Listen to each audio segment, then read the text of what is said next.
I'm willing to stand with you. I'm willing to stand for you.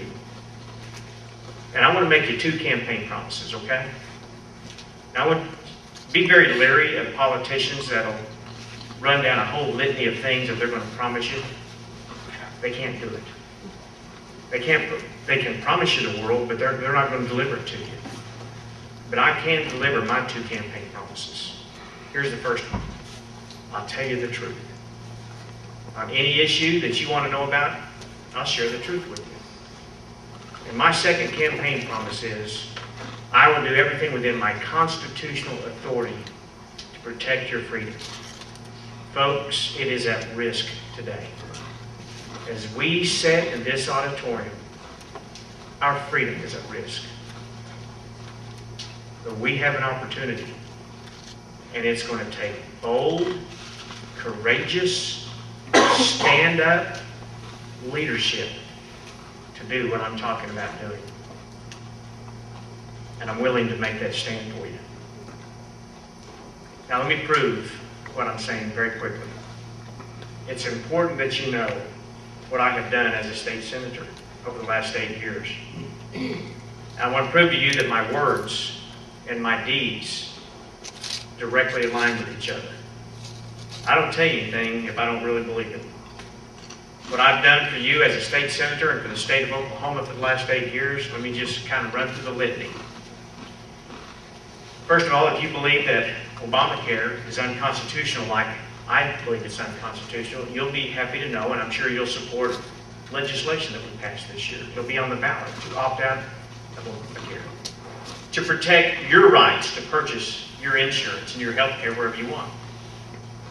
If you're concerned about your Second Amendment rights being violated, as I am, then I would imagine you'll support my legislation I passed this year that the governor vetoed, by the way, called the Firearms Freedom Protection Act, modeled off of Montana's legislation last year to protect your Second Amendment rights. If you're concerned with overspending, as I am, if you're concerned with the bailouts, as I am, you'll be happy to know that I authored the Taxpayer Bill of Rights several years ago. And that bill did one simple thing. It limited how fast government could grow. And it tied it and would not allow it to grow any faster than what the private sector was growing. I've yet to get that bill passed because Republicans and Democrats refused to support that bill. As governor, I will bring that bill forward again, and I will continue to educate my colleagues, and I fully intend to get the Taxpayer Bill of Rights passed. Had my bill passed back in 2005, folks, we would be sitting on a golden egg today. We wouldn't be facing the draconian budget cuts that we're facing in the state of Oklahoma. My policies that I have in place would not allow that to happen. It would make us more responsible. If you're concerned about your property rights, you will be happy to know that I was the author who stopped an international system from flowing up through the state of Oklahoma called the NAFTA Superhighway. That was an intermodal system that would have confiscated 37,000 acres of private property right here in the state of Oklahoma. And I stood in the gap and stopped that. Your personal identity has been at risk for years in Oklahoma because of the overreach of the federal government.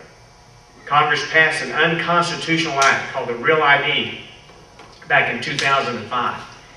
When I found out about that bill, I wrote legislation to opt out of the Real ID Act as a state. Just opt out. We're not going to participate. It's unconstitutional.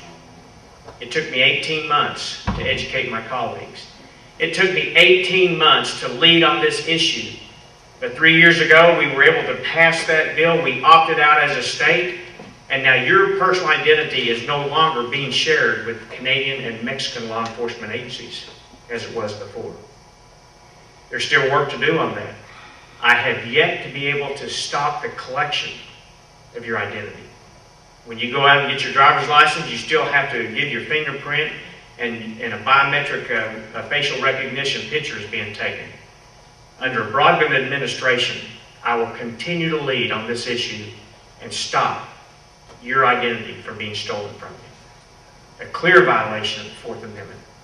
Never should have happened. Folks, those are just a few of my taxpayer transparency bill. Again, if you're concerned about overspending, guess what?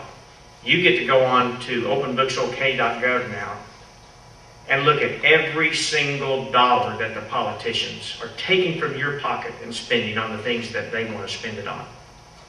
As a state senator up until 3 years ago, I couldn't even find out where all the money was being spent. But now, not only can I find out, you can find out.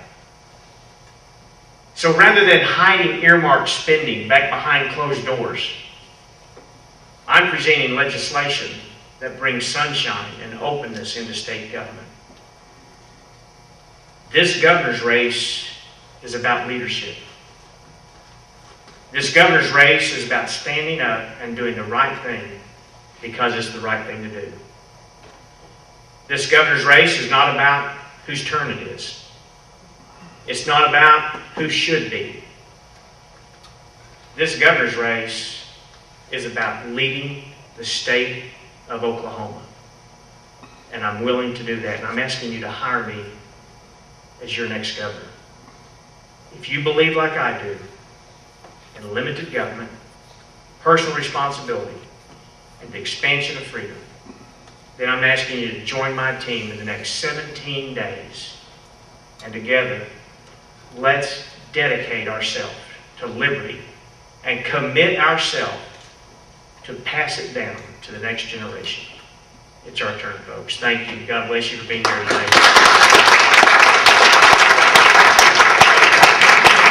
Questions, or do we have time for that? Yes. I'm not going to keep you guys. If you have a couple of easy questions, I'll be happy to answer. I know it's been a long day for you. Are there any easy questions? They're all easy for me, brother, because I just stand on principle. Thank you. Yeah. Thank you. Anything before I leave? Easy crowd. Hey, I appreciate it. God bless you guys. Thank you for being here today.